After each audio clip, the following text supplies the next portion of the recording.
There's nothing quite like seeing a young team climb up the ranks in the NBA, is there? I mean, 1 minute they're rebuilding, the next, boom, they're right there. Fortunes change fast. Today we're going to do a deep dive into exactly that. We're looking at the Houston Rockets, their journey from, well, a full rebuild to basically being on the edge of contention. And, you can't really talk about the Rockets' big plans without getting into the Kevin Durant stuff. Those rumors just keep swirling around. Right. So our mission for you today is really to cut through all that noise. We're going to distill the key insights from the sources we've looked at. We'll cover the Rockets' path, those persistent KD rumors, and what it might actually mean if a move like that happened. This is all as of June 28, 2025. Just to be clear, the goal is to give you the core understanding, quick and clear. Exactly. Think of it as your shortcut. You listen to this, you'll be properly informed on what's honestly one of the most interesting storylines in the league right now. So let's start with the Rockets themselves. It's been a really calculated path, hasn't it? From the bottom right up to the edge of the playoffs. You can see the shift. Oh, absolutely. Under Ime Udoka, and you got to credit the front office, too, this roster hasn't just been thrown together. It's been, meticulously crafted. They're blending that young talent with some key veterans. And the 2024-2025 season, you likely saw them take some pretty big steps forward, really embracing that tough defensive style Udoka wants. Okay, so when you look at that young core, who really stands out as, foundational, how do they fit together to make this new Rockets identity? That's a great question. It's definitely about the synergy now, not just individual guys.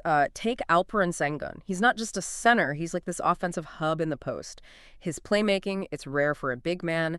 It forces defenses to completely change how they play Houston, opens things up for everyone else. That's foundational. Then there's Jabari Smith Jr. He's really grown into that versatile forward role. Better shooting, switchable defense. That's so crucial today. And Amen Thompson, super athletic guard, incredible passer, rebounds like crazy for his position, and the defense is already there. You see a future two-way star.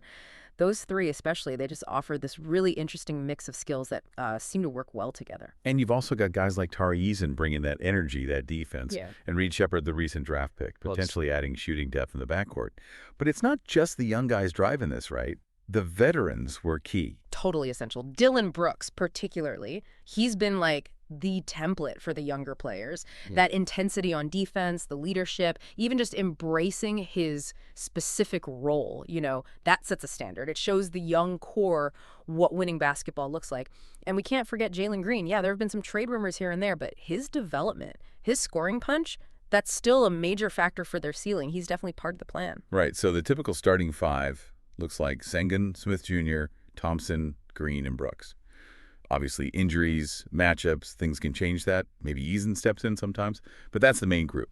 So with that setup and this clear direction, here's where it gets really interesting. How aggressive are they willing to be now? What about those assets? Well, everything points towards them being pretty aggressive, wanting to jump past the final stages of the rebuild. They're not just aiming for the playoffs. They seem to want to make some real noise, maybe even challenge teams like the Warriors.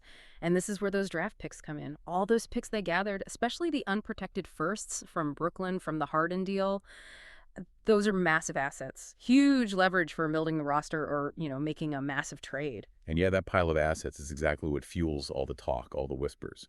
Specifically about Kevin Durant, the idea of KD to Houston.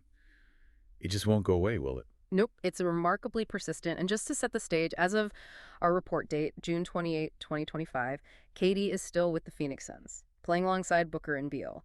But what keeps these Houston rumors alive, it isn't just wishful thinking. It's this specific convergence. It's Houston's strategy, their assets, lining up with maybe a point where Phoenix might have to consider things. That's the really interesting part for me. It's not just, hey, let's get a star. It feels more targeted, like a specific window might open. Yeah. So based on the sources, what are the actual reasons this KD to Houston idea keeps coming up? Okay, two main things, really. First, Durant himself. He's a generational scorer, right? His shooting, his length, clutch play. You add him, your team's championship odds just skyrocket instantly. He's one of those guys. Second, it's the Rocket situation. They have the cap space flexibility.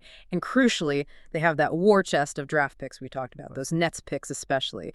That combination gives them the ammo, theoretically at least, to put together the kind of blockbuster package that very few other teams could even attempt for a player like Durant. Okay, so let's be crystal clear then.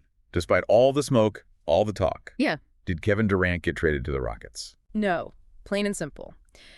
As of June 28, 2025, Kevin Durant has not been traded to the Houston Rockets. The Suns, look, they've kept their core together. They're trying to win too. And believe me, if a deal that big actually happens, you'll hear it from the major insiders first, guys like Shams Charania. It won't just be whispers. Still, Yeah. you can see the appeal, right? Durant in a Rockets jersey. Wow. The thought alone makes you imagine this huge power shift in the West. What would the actual benefits be for Houston if, hypothetically, this trade happened? Oh, the benefits would be huge and immediate. First off, offense. Durant's scoring makes them a top-tier offensive team overnight. Imagine him alongside Sengun's postgame, Smith's versatility, Thompson's athleticism. It fits really well. But it's more than just points. He brings that star power, that championship pedigree, remember his Warriors titles, that kind of experience mentoring the young core. It would accelerate everything. It makes their ceiling way higher right now. Think about a starting five. Amen Thompson, Jalen Green, Kevin Durant, Jabari Smith Jr., Alperen Sengun. I mean, that's got length, shooting, defense, so many ways to score. Really tough matchup. And it signals something too, right? Yep. It's not just, let's make the playoffs. Getting KD means the pressure is on. Championship or bust pretty much immediately.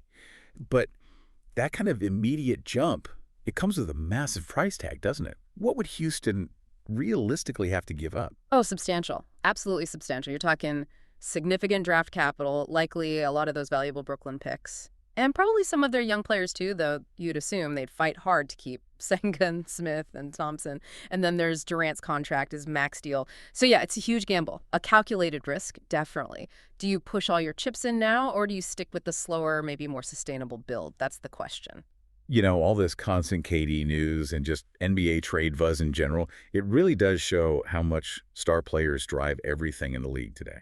It really does. Teams are always trying to figure out how to get or keep that top-level talent. It's essential to compete. You see similar discussions around other stars, too, like Giannis Antetokounmpo. Every move Milwaukee makes is viewed through that lens. It makes you think of guys like Pat Riley, maybe not involved here, but that whole philosophy of just relentlessly chasing star power. It seems like that's often the blueprint for teams trying to break through. Be bold. Exactly. And you see from the other side, too, like how Phoenix's own trade talks are often about optimizing around their stars, KD, Booker, Beal, trying to maximize their window.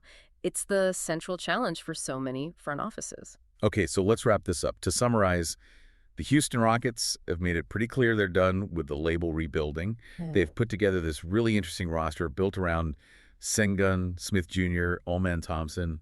Strong foundation. Yeah, and those persistent Kevin Durant rumors, they really highlight just how ambitious the Rockets are. They seem willing to accelerate things, maybe even skip a few steps to get back into real championship contention. And even though that KD trade hasn't happened again, as of late June 2025, the fact that people are talking about it so seriously tells you a lot about how far the Rockets have come and how they're positioned to potentially make a massive move if the opportunity arises. So here's something for you, the listener, to think about. What is that right balance for a team? How much do you lean into patient development versus taking that huge swing, that calculated gamble for immediate contention? Especially when it's a player like Kevin Durant potentially on the table. What would you give up if you were the GM for that shot at the title right now?